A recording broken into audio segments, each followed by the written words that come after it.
नमस्कार, मौसम तक चैनल पर आपका बहुत अभिनंदन। मैं हूं देवेंद्र त्रिपाठी। 15 नवंबर को पूरे भारत में कैसा रहेगा मौसम का हाल, आइए जानते हैं।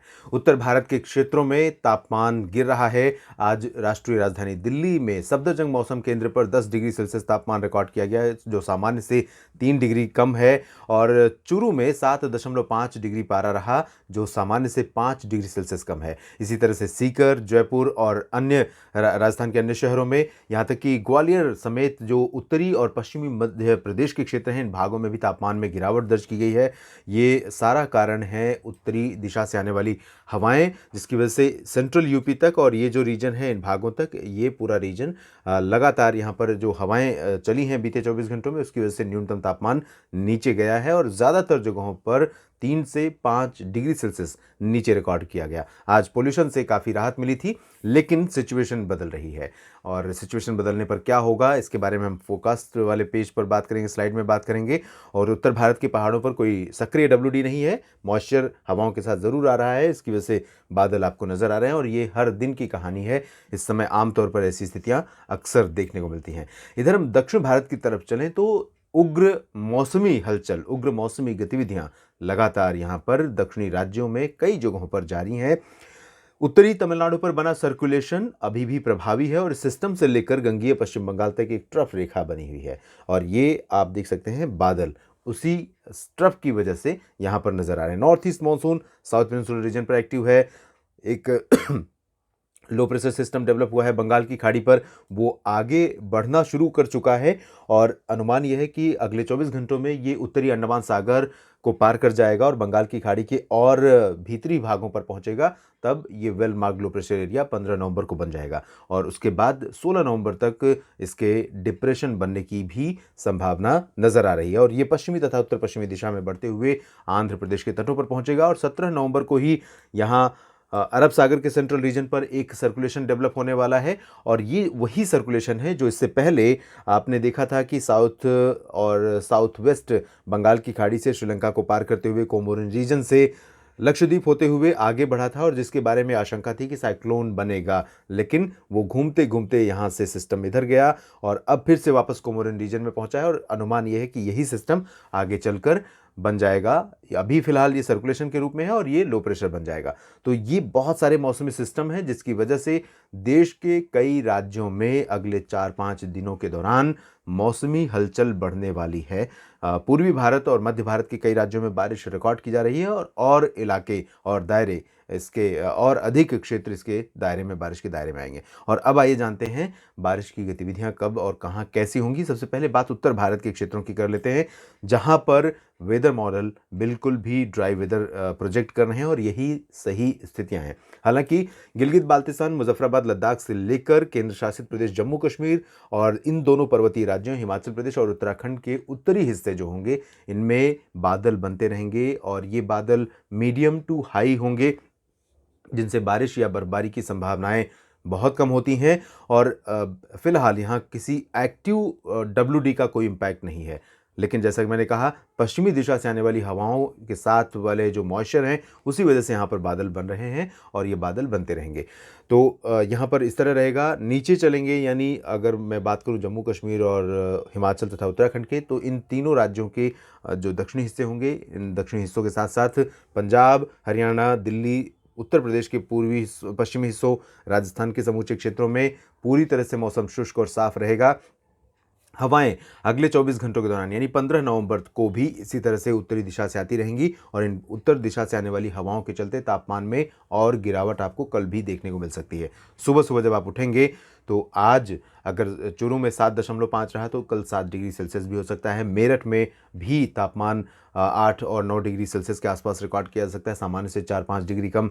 दिल्ली में 10 या 9 डिग्री तापमान जा सकता है। इसी तरह से पंजाब, हरियाणा में भी तापमान में गिरावट कई शहरों में हो सकती है। रोहतक, करनाल, सोनीपत, पानीपत, जींद, कैथल और पंचकुला, अंबाला, यमुनानगर, कुरुक्षेत्र, साथ ही गुरुग्राम, फरीदाबाद, नारनौल में भी तापमान आज सामान्य से 4-5 डिग्री सेल्सियस कम रिकॉर्ड किया गया। नारनौल उन शहरों में से है जहाँ पर बहुत गर्मी के समय और बहुत सर्दी के समय पड़ती है। जिस तरह से सीकर, हिसार और चुरू हैं, उसी तरह से नारनौल की भी जियोग्राफिकल कंडीशन है। तो ये कंडीशंस यहाँ पर रहेंगी।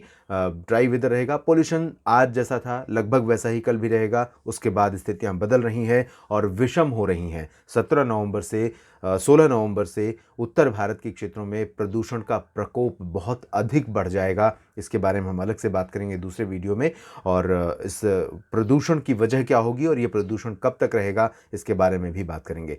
ईस्ट उत्तर प्रदेश में पूर्वी हवाएं आने लगी हैं।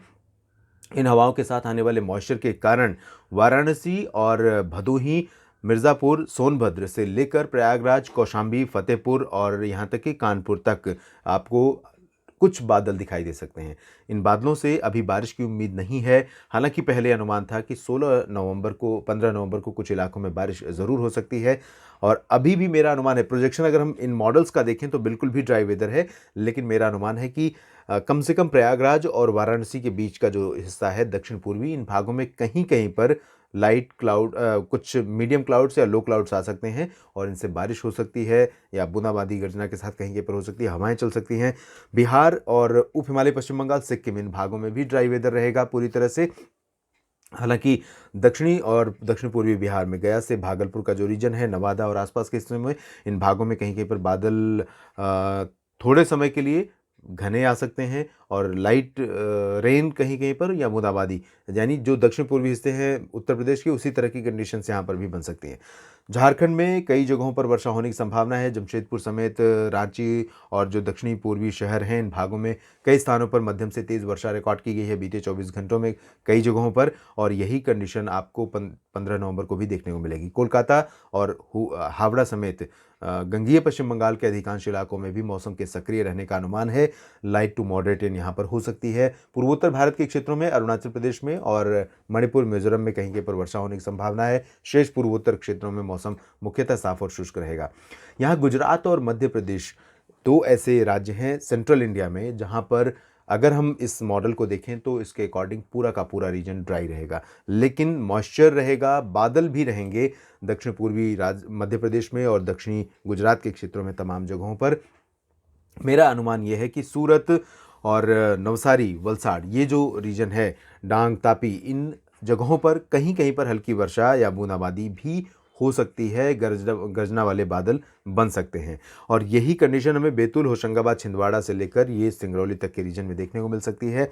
महाराष्ट्र में अगर हम बात करेंगे तो महाराष्ट्र के विदर्भ, मराठवाड़ा और मध्य महाराष्ट्र का जो क्षेत्र है, इन भागों में दक्षिणी हिस्से ऐसे होंगे जहां पर बारिश की गतिविधियां काफ़ी ठीक ठाक होने वाली हैं। इंटेंस स्पेल बारिश का यहाँ पर पुणे से नीचे नीचे मध्य महाराष्ट्र में सांगली, सतारा, कोल्हापुर, सोलापुर और रत्नागिरी से नीचे नीचे हमें कोंकण गोवा में देखने को मिल सकती है, सिंधुदुर्ग तक। उसके ऊपर चलेंगे यानी कि अलीबाग और मुंबई, तो इन भागों में फिलहाल ये जो रीजन है, इन भागों में बादल घने हो सकते हैं। आज से ज़्यादा बादल आपको 15 नवंबर को दिखाई दे सकते हैं और कहीं कहीं पर लाइट रेन भी यहाँ पर मुंबई समेत ये जो रीजन है इन भागों में हो सकती है। पुणे से ऊपर नासिक में भी कुछ स्थानों पर बारिश हो सकती है और अहमदनगर में, औरंगाबाद में भी बारिश हो सकती है, अहमदनगर में भी बारिश हो सकती है। जबकि नंदुरबार, धुले और जलगांव का जो रीजन है इन भागों में ड्राई वेदर रहेगा। नागपुर, अकोला तक ये रीजन ड्राई रहेगा। और मध्य मराठवाड़ा के रीजन में नांदेड़ से लेकर जो एडजॉइनिंग रीजन्स हैं इन भागों में कुछ स्थानों पर, और चंद्रपुर, गढ़चिरौली समेत ये विदर्भ के क्षेत्रों में बारिश की गतिविधियां हो सकती हैं। इंटेंसिटी लाइट टू मॉडरेट रहेगी, बहुत भारी स्पेल नहीं होगा। ओडिशा में अधिकांश शहरों पर आपको बारिश देखने को मिलेगी और मानसून जैसा मौसम रहेगा। यहाँ पर बालासोर, कटक, पारादीप समेत तमाम जगहों पर वर्षा की संभावना है। क्योंझारगढ़ और जो अंदरूनी शहर हैं उन भागों में भी वर्षा की संभावना रहेगी और तटवर्ती रीजन्स में भी संभावना बारिश की बनी हुई है। और यही कंडीशन आपको रायपुर से लेकर सुकमा, दंतेवाड़ा, बीजापुर में भी देखने को मिलेगी। कोंडागांव में भी बारिश की गतिविधियां काफ़ी स्ट्रांग हो सकती हैं। उत्तरी इलाकों में अंबिकापुर में ज़रूर बारिश की संभावना है, जबकि पश्चिमी हिस्से जो हैं, कोरिया, सरगुजा से लेकर ये जो रीजन है, इन भागों में मेनली ड्राई वेदर रहने के बावजूद लाइट रेन आइसोलेटेड प्लेसेस पर हो सकती है। बादल यहाँ पर छाए रहेंगे। अब बारी दक्षिण भारत के क्षेत्रों की, जहां पर तेलंगाना और उत्तरी तटीय आंध्र प्रदेश से लेकर जम्मू कश्मीर के सदर्न टिप तक बारिश की है। और यहां पर केरल के तटवर्ती रीजन्स में आगामी 24 घंटे बहुत ही उग्र मौसमी हलचल के होंगे। तो 15 नवंबर को यहां पर केरल के लोगों को मेरा विशेष सुझाव है, सलाह है कि सतर्क रहें, सुरक्षित रहें, किसी अप्रिय स्थिति का सामना न करना पड़े, इसलिए बहुत हिफाजत का ध्यान रखें। मछुआरों को सुझाव है कि वेंचरिंग ना करें बिल्कुल भी अरब सागर में, क्योंकि लक्षद्वीप रीजन पूरा तटीय कर्नाटक से लेकर केरल तक का बहुत ही उथल पुथल वाला रहेगा और यहाँ स्थितियां काफ़ी विपरीत रहेंगी। लक्षद्वीप में मूसलाधार वर्षा की संभावना है, आशंका है।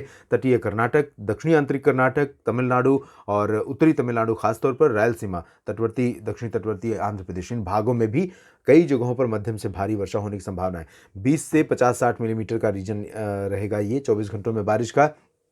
जबकि अगर हम पश्चिमी तटों की बात करें तो यहाँ पर 40 से 60-70 मिलीमीटर और कुछ इलाकों में ट्रिपल डिजिट में भी बारिश की संभावनाएं यहाँ पर बन सकती हैं। पुदुचेरी में भी बारिश की संभावना है और लक्षद्वीप में भी, चेन्नई में भी बारिश की संभावना रहेगी। अंडमान और निकोबार द्वीप समूह का क्षेत्र यहाँ पर लगातार एक्टिव वेदर कंडीशन वाला रीजन रहेगा और कुछ इलाकों में बहुत ही मूसलाधार वर्षा के साथ तूफानी हवाएं चलने, बादलों की तेज गर्जना होने और लाइटनिंग स्ट्राइक की घटनाएं होने की आशंका यहाँ पर बनी रहेगी। तो देश भर में काफ़ी कुछ बदल रहा है मौसम और साथ ही साथ सेंट्रल इंडिया के इन रीजन्स में आने वाले समय में बारिश का स्पेल आने वाला है।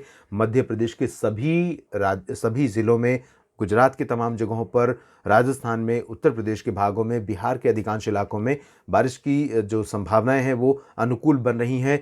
थोड़ा सा इंतज़ार कीजिए, इन भागों में भी बारिश की गतिविधियां देखने को मिलेंगी और इन भागों में 20 नवंबर से पहले बारिश पूर्वी उत्तर प्रदेश से लेकर ये जो पूरा रीजन है इंक्लूडिंग राजस्थान, इन भागों में देखने को मिल सकती है। इन स्थितियों के बारे में हम स्पेशल बुलेटिन करेंगे और उसमें बात करेंगे आने वाले दिनों के मौसम की। और बस आप बने रहिएगा मौसम तक चैनल के साथ। धन्यवाद।